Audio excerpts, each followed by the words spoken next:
What is up? What is up? What is up, YouTube?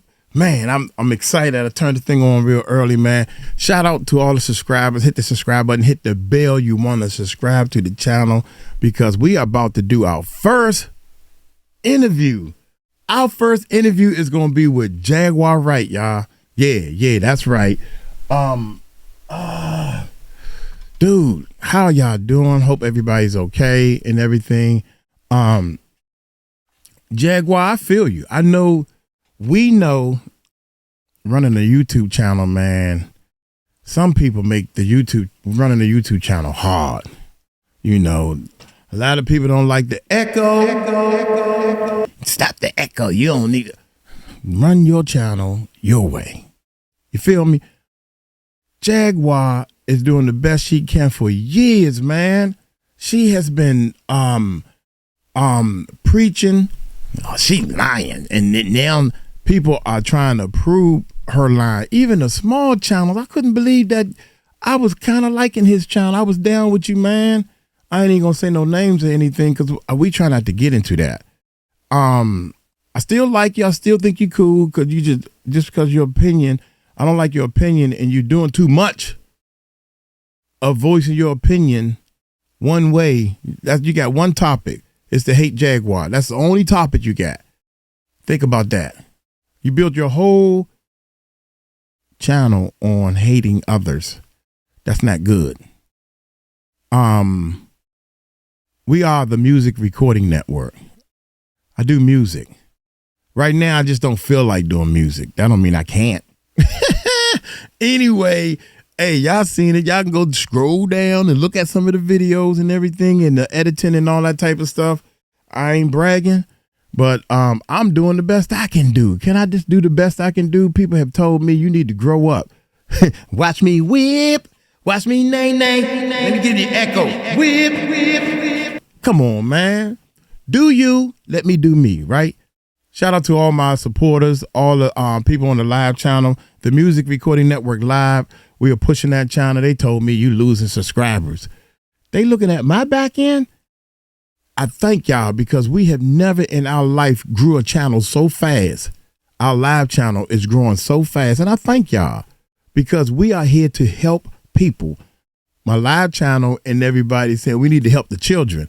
I said, okay, that sounds great. But I'm here to help people. That means adults and anybody else that's in trouble that needs help. That's what we're trying to do. We're trying to help people. And I feel as though Jaguar is trying to do the same thing. She is trying to help people. She have came on channels. Dude, I'm putting too much information out there. I'm sorry, Jaguar. But she has helped Maggie, I'm hoping I'm saying your name with your beautiful self. Maggie the Black Owl. Shout out to her channel. Yeah. Nice small channel. I ain't know. She said, well, Mike, my channel was small. We was talking about somebody else's channel. I said, he got this little old channel and everything, but the guy's channel's bigger than hers. And she was like, well, Mike, my channel's small. I said, oh, but you beautiful though. We're here to help you. You know what I'm saying? And shout out to any and everybody that's running these YouTube channels, man. Anyway, I always get off subject. How y'all doing? Y'all doing all right? Hit that subscribe button. Hit that bell. The Brain Reveal Show. The Brain Reveal Show. Shout out to this person's channel, Jaguar Wright interview. This is part 1. Hey, the industry, man. And I believe her. It's clear that she was in the industry. When I was in the music industry, I dealt with a lot of celebrities. I was a sound man. I played in the band sometime, and I kept it professional. Moms and everybody take pictures. Man, you don't want to take pictures. I'm part of them. People have asked me for my autograph before. People have asked me to take pictures with them and stuff before. So this stuff is a little close to me, man. How dare you? All of y'all, big stars, the ones I'm talking to, the ones that turned their back or turned the blind eye, that seen this stuff years ago and didn't say a word. I'm thinking shame on you, man. Oh my God, I cannot believe this boy is in jail and with all these denied bails, and they still finding stuff. They still finding stuff, man. So right before we hit the subscribe button one more time, hold on. Resume. Okay, y'all, an hour later. It's been an hour later, y'all. It's hard running a YouTube channel, man. So, I'm not even on the right screen. See what I'm saying? Y'all hit that subscribe button, man. Hit that bell. Jaguar Wright. Let's check this bad boy out.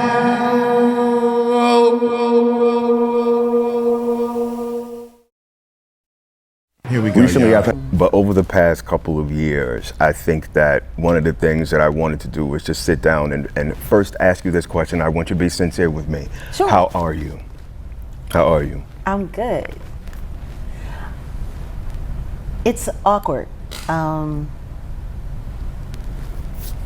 I'm good. You look good. Thank you. Definitely look good. Yes.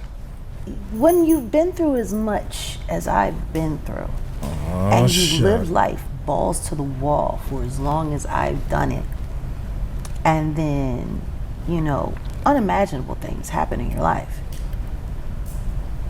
it kind of changes how you see yourself, how you see the world, how you see everything. Have there been moments when I haven't been good? Absolutely. Everybody. But now, yeah, I'm good. Absolutely. Yeah. The thing about, when people go through whatever trials or whatever tribulations, there's a lightness, there's a weightlessness, and I see it in you. So thank you for coming here, and welcome. One of the things that I want to do also is to sort of take everybody back through, just different eras and different times in your life, and starting at the very beginning. Yeah. When you came onto the scene, neo soul was just this new innovative concept that was really changing R&B radio. And when I think about when you came on, and everybody's like, "Who is this? Like, who is this voice? Who is this?" Right? Tell everybody about just, and for those who do not know or who may not be familiar with your music, what it was like coming into an era and time where R&B was shifting into neo soul, and it was more funky and it was more gritty, and how you played a part in that. I was just having this conversation, was it yesterday or earlier today, with one of my former drummers, who also happens to be my cousin. I still kept him even after the divorce. He was my cousin-in-law, but he's still family to me, always will be. And we were just talking about what happened to the neo soul era, and how it just disappeared. And we were hungry, not thirsty, hungry to be heard. We were making awesome music. It was getting passed over. No one was supporting, and it was just fuck it, if I can say that. Of course. Yeah. They want you to say it. Let's just do us. Absolutely. Yeah. Whether they hate it, whether they love it, we're just gonna do us. And that's really what it was at that time. Right there, y'all.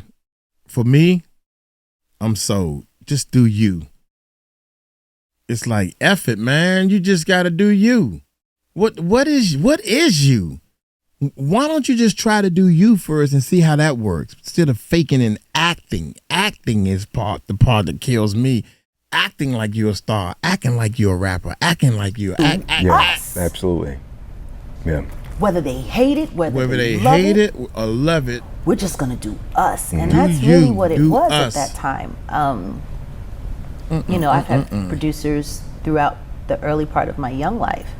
They were all trying to get you to jump onto a sound or cling on to, the trend. And I would do it, and I would do it well. But there was always a no. We need you to be more like, we need you to be less like, you look too much like. And then I said, if I'm gonna hear no, I'd rather hear no as me. I'd rather you tell me no, not me trying to be what everybody else wants me to be. Tell me no. Absolutely. And that was it. I said, fuck it. And I started doing me. And it was so authentic and it was so raw. And I surprised myself most of the time. You did? Absolutely. I didn't know what was coming. I just knew that I was surrendering to whatever it was that I was feeling, and I was no longer going to lie to myself and deny myself the opportunity to get this out. And you know, week after week at Black Lily at the Wetlands, where we first started in New York at the corner of Hudson and Lake. Yeah. Week after week, my becoming kept evolving and kept evolving, and then I noticed something different that I'd never noticed before in all of the time I was live performing. I was no longer performing for an audience. I was in communication with them. We were exchanging energy. Absolutely. Ooh, I could get on stage and sing Mary Mary Had a Little Lamb, and these motherfuckers were getting it. They felt your soul. That was it. It was the exchange. And that began everything that built me. You know, surrendering to the becoming and choosing not to be what people expected me to be. And I think that scared a lot of people in the industry because they weren't used to artists who wanted to be themselves authentically. Most artists get into the game to become an idea or to become a figurehead or to become, some kind of urban legend. That wasn't it. That wasn't it for me. It was just me. So how does that work, as music starts to shift, right? Speaking of that time when neo soul was really relevant and really just deep in changing radio, it started to become something else around 2005 to 2010. When niggas, started liking checks. Right. And being included in the big tours and being recognized by all of the pop culture, icons and stuff like that. And then, I've said it in a million interviews. They asked me what happened to neo soul. I said they should have never gave us niggas money. There are some records that make it that are absolute trash. There are some records that make it that are brilliant that you never even hear about. And that all comes down to what the company's pushing. Hey guys, thank you for watching our videos. If you want to check out our live channel, the Music Recording Network Live, where we dive deeper into videos that we put up and talk about different things that's going on in the world. You can participate in our chat or you can come on live. You don't even have to show your face. Go to our live channel, subscribe, voice your opinion, because we would like to hear from you and help us come up with solutions. Now, let's continue on with this video. So to stay humble is to stay relevant. Period. Period. That's how it was done. Listen to me. When an outdoor cat becomes an indo cat. Right. Right? I get it. You know what I mean? I do. Try to take that cat back outdoor. He was outdoor before. He ain't like it. Right. He got comfortable inside. But when you got to go back out there, who you gonna be? Which cat are you gonna be? And most of these cats, they don't want to go back to being outdoor cats. That's just the way it is. People got comfortable. People wanted, to be seen here, to be invited there, to do this and to do that. And the very things that allowed those audiences to connect to us was that we represented them as they were. See, we didn't celebrate, the whole American dream. Fuck the American dream. We are. We are. And every time we get on stage or you get on stage or artists who share that vision get on stage, it becomes almost like a representation of that. We were celebrating the lives they were actually living, not the lives that they were told to aspire for, Right. but the lives they were actually living. We were making songs about people struggling and finding the beauty in that struggle. We weren't sitting there telling them, you ain't shit unless you have a Maybach and you got a fresh BBL. And no, Yeah. this is what made Neo Soul so special. Because they got to listen to these records that sounded like them.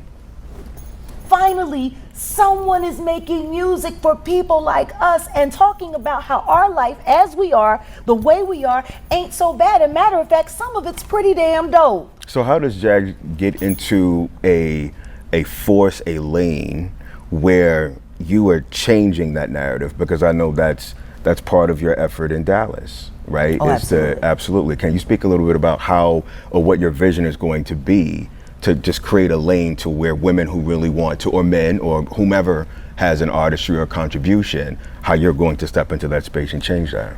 Well, I started out by embracing the community.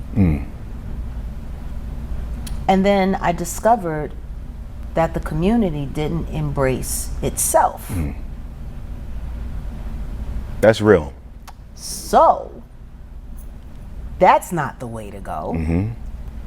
So then I decided to commune and fellowship within the community to find out the things that were important to them. What's the true identity of the Dallas music scene, especially the urban Dallas music scene? And then I came to find out that really didn't exist either. Now you know you're going to get some pushback for that. I can. I've been saying it. I got up on stage at the Freeman and I told everybody in the audience, I'm here and I'm me. How do I think you're more dope than you do? How did they respond? Oh, somebody asked somebody to take the mic from me and get off the stage, and I was like, I'm sitting here fighting for you niggas. I'm fighting for you and you won't even fight for yourselves. Would you akin that to the slaves who don't know they're on the plantation? Well, see, I have a little saying, you know, my family, of course, came from the South, moved up north. And then I left the north and I moved back down south. And I've identified a slight difference. There's a difference between those who left with Harriet Tubman and those who refused to leave. There's just a difference. Right. I love Juneteenth. I love the idea of celebrating, but truthfully, all you're celebrating was your oppression. It was written in the newspapers that you were free, but you couldn't read. So you didn't know. And I see that happening still down here now. Wow. All these artists down here are free, but they don't even know it. They have no idea how free they are. They have no idea how amazing they could be because they're busy not reading the signs of what's actually happening right in front of their face. There are people here in this marketplace who want this marketplace to stay just the way it is. They do not want it to change. They do not want the access to other opportunities, to be illuminated, to be seen. And all the rest of these artists sit down here and they play along, waiting for Freedom Day to come. Exactly. And meanwhile, it's sitting right here in your face. I've been called Harriet Tubman I don't know how many times over the course of the past year and a half, 2 years. And then somebody told me that I was wasting my time and I was wasting my efforts. And my response was, imagine if after the first time a slave told Harriet Tubman, I don't want to go with you. She said, you know what, fuck it, I'm going back up north, bye. Well, she killed them. And just gave up. Right. She didn't give up. So how does that work with, I guess, trying to identify who those artists are? Like, what does that ideal artist look like for you? If you build it, they will come. I'm no longer looking for a way around. I'm just creating a way. I'm creating a path. And those who want to get on that path are more than welcome to get on that path. But you can't beg people to save their own lives. They have to choose to. But they also have to have an option. Me fighting against the structure of what's happening here only creates more chaos. But me fighting for creating a path, an alternate solution to a very real problem in this marketplace in artistry, that's how I win. That's how I fight. Does it have a look? Does it have a sound? Does it have an intention other than just creating a platform for the local artist? Well, you create the platform, you start pulling in the necessary and relevant pieces, and then I think the collage will start to shape itself. I don't think that any kind of musical movement should be structured. It should be found. We should all discover it together. I don't want to be the person who came down here and changed everything and made it. No, I want to be the motherfucker that set it all free.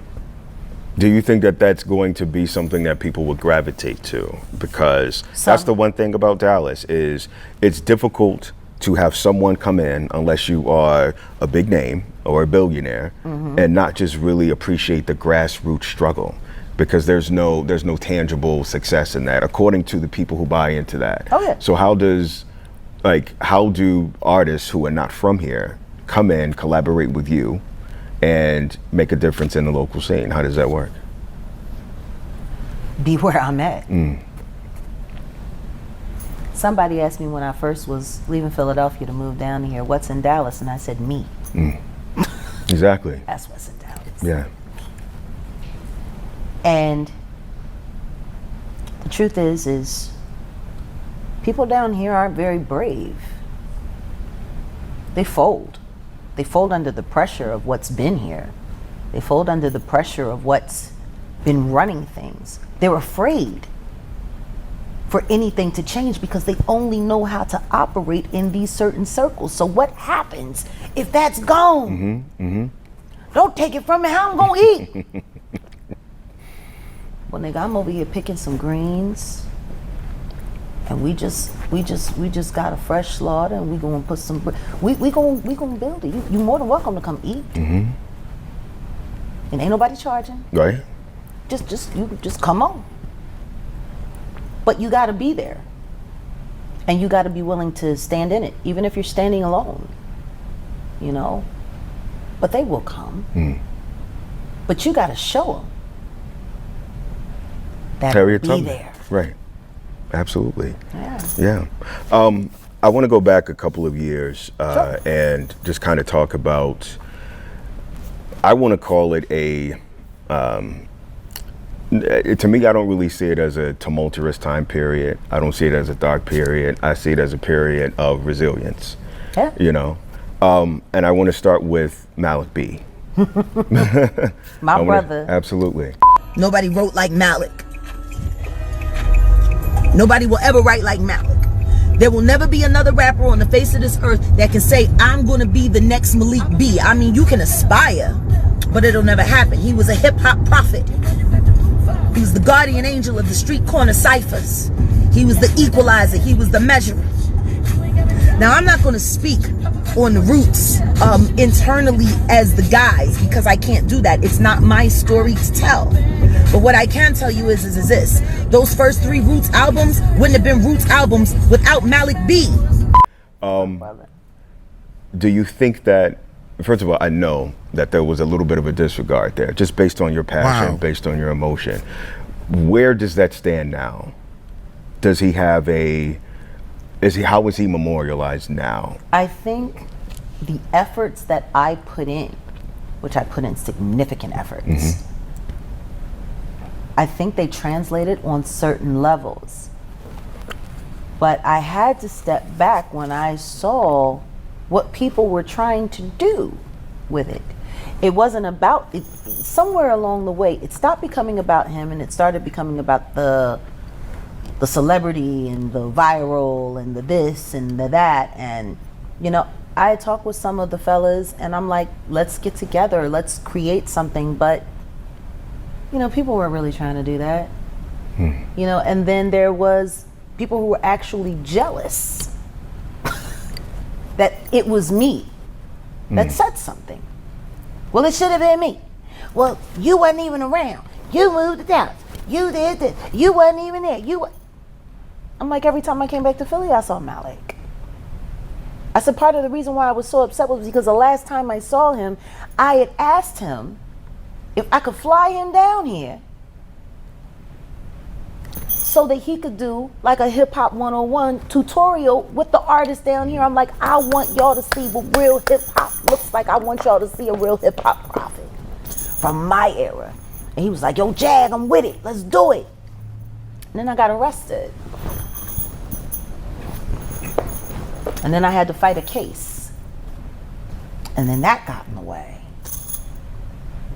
And, you know, I was just starting to get things back to a decent operating place for me to be able to do that. And he died before I could. And it killed me. And then I'm talking with old friends from back home, Bahamadia, Kilo.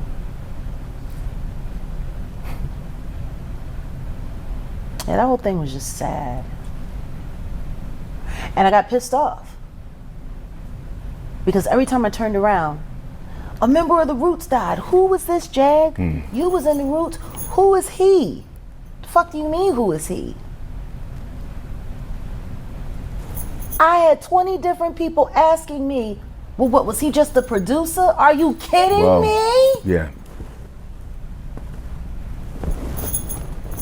And then I started looking at all the feed of all the people that was around when we was all coming up that benefited. And it was true and it was all clear. If it was not for Malik B, the Roots would have never been considered a hip hop group. The only reason they got deals was because his verses were on them. Tariq was developing underneath Malik, but Malik had the genius. Tariq had a gift, he had an ability, but Malik was genius. And that's why the Roots were able to make it to a Grammy, to get to where they are today. And Reek did a little press, you know, they put out a little press statement. And I'm like, some bullshit, because Malik ain't have no press agent. The Streets was his press agent. So that means you guys are creating a narrative and controlling the narrative to make it look the way you want it to look, so you don't have to answer for what y'all done to him.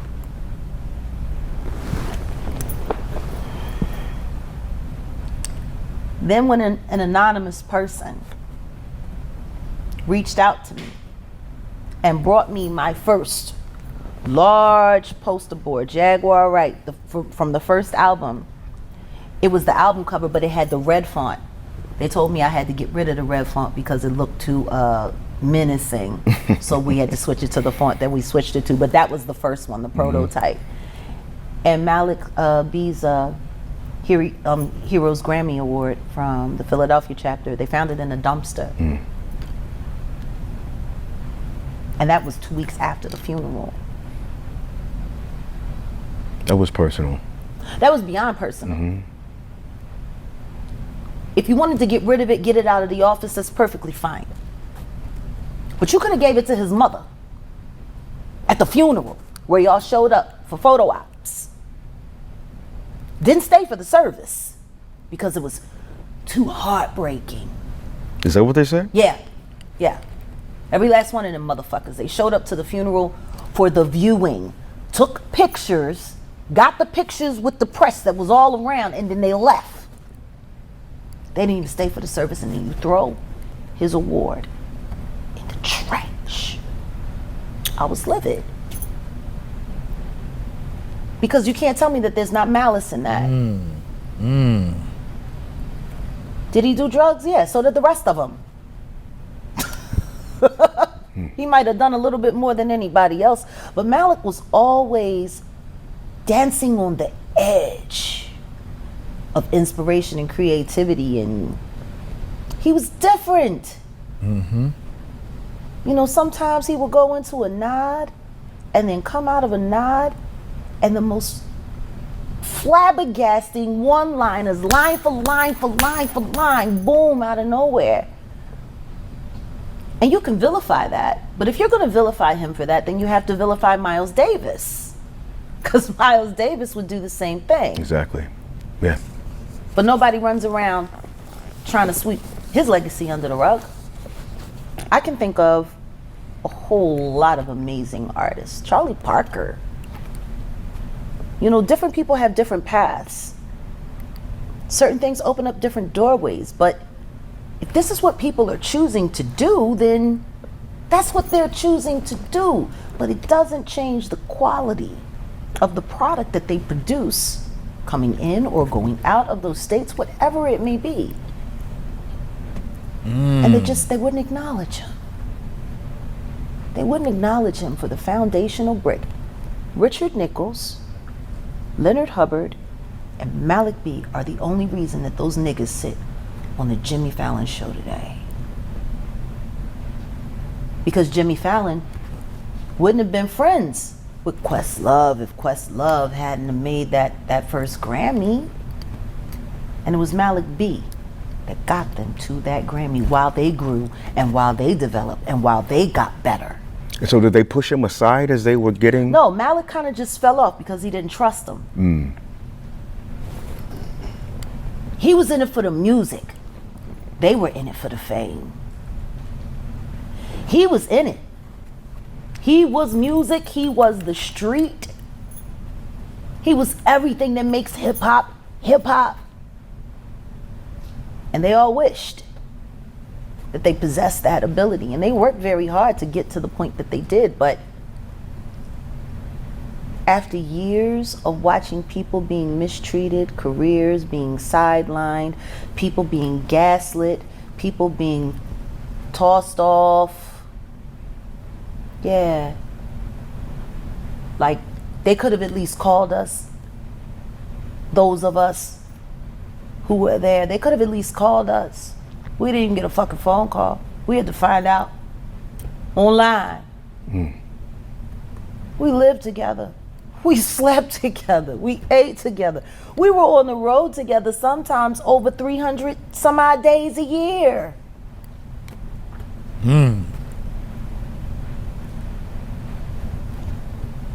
It just wasn't right. Do you forgive them? I'm working on it. I can't blame Go on, you. Jag. I'm working on it. Go on, Jag. I'm working But on it. what would really help that process move along a lot faster is contrition. What does that look like? That looks If you had like an people, ideal, that looks like people saying, Jag is right. We should have done better, and we're going to do something in honor of him. Really, have you seen them do anything to honor him? I haven't. Do you know No. all I wanted? Do you know all I wanted from them niggas? Was for them to do an actual real hip hop 101 without some white boy and some Hollywood weirdo. In honor of him. And spit his verses. And say, this is the brick that we built all of this on. Do that. You have that opportunity. You have that. Did you see anything other than a couple funky ass posts and some corny ass memories that were barely real? And then I watched Common, and I watched Jill, and I watched Erica. All people who knew all of this, they said nothing. And they were just as tight as a They group. were around. They were all around. They were all around. When Tariq was busy telling Erykah Badu she was whack as shit and her album was going nowhere, it was Malik that told her, don't listen to him, you gonna be fine. She said nothing. Nothing. See, the dirty backpackers, like they used to call us,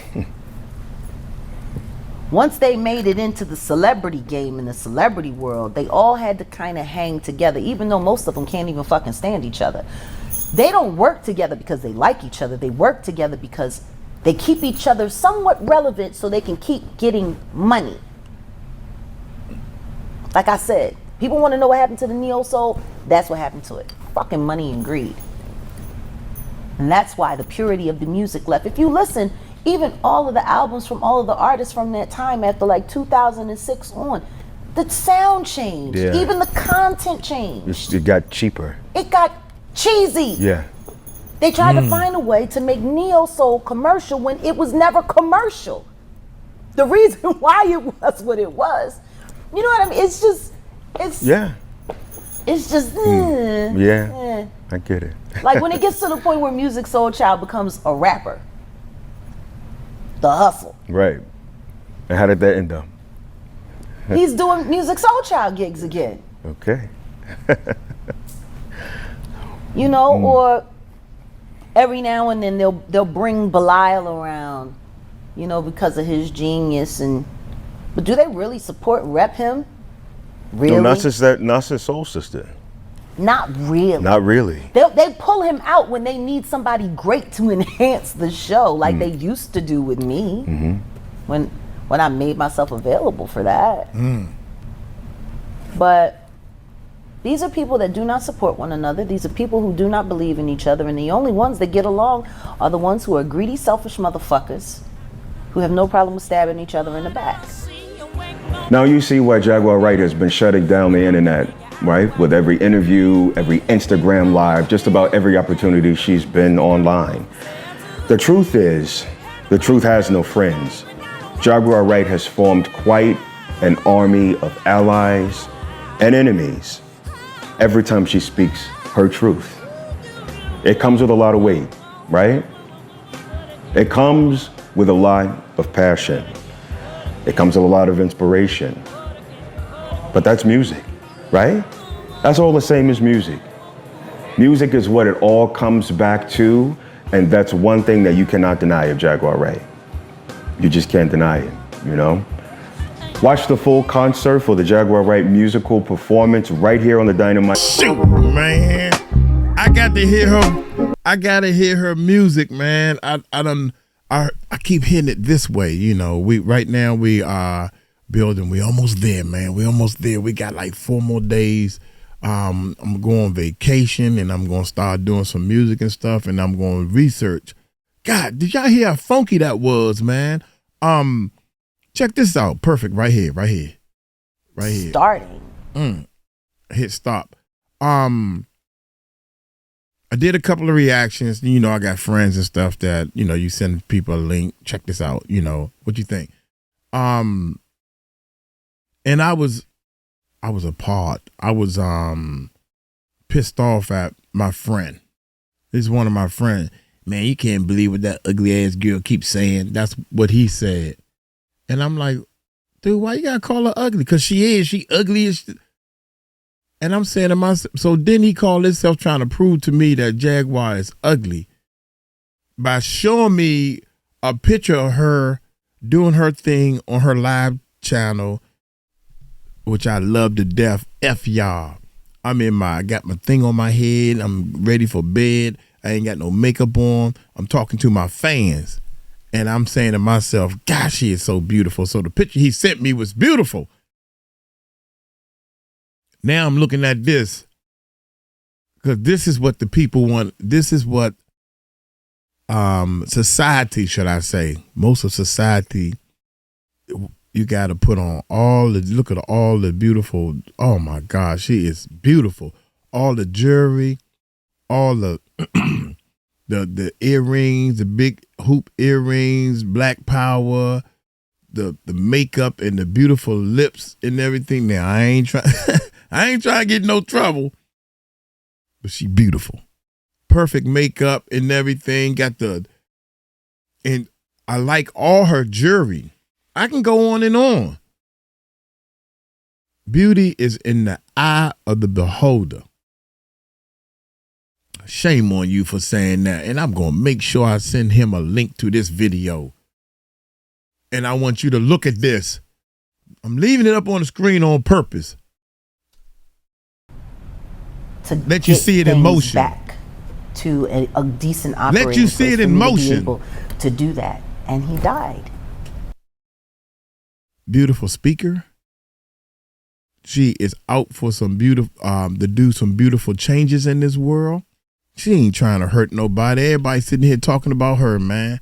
And the more I listen and the more I understand her, Well, Jaguar, my message to you is this. The bigger you get, the more haters gonna come. Hell, it happened to Jesus. Why don't you think it's gonna happen to you? She know that. Strong woman. Can't wait to have her on the show, boy. I'm scared. I'm scared. I was on a live stream with Jaguar and Maggie, the Black Owl. Love her to death too, man. She powerful people. And I called myself trying to help Maggie out and made a mistake and told her that you need to leave this person alone. And Jaguar said, nah, she need to call out the people. I said, yes, ma'am. You right. What was I thinking? You know what I'm saying? So, but most definitely, man, do I agree with everything she says? There's been some things that Jaguar has said that I don't agree on, but I don't know, you know, but at the same time, there's been people, one thing that I do agree on that she said was there's a channel, and I'm not going to say no names. There's a channel out there talking so bad about Jaguar, that bad. I went through the channel, man, and because she was right. She said, your whole channel's built on you saying my name. You're talking about me. And any other video you put up, shame on you. Any video you put up get low numbers. You talk about Jaguar, you get some, I mean, for your channel, that's pretty big. For your channel, it's pretty big numbers. You see what I'm saying? And Uncle Mike is sitting over here. I'm just doing reactions, man, and telling people my feelings and tell them what our goals are. We're going to help Jaguar to help these children, period. That's what our goal is, to help people. So y'all hit that subscribe button, hit that bell, check out our live channel and all that good stuff, man. I'm Mike Cross. Y'all take it light, take it slow. Tell them Uncle Mike told you so. Peace out.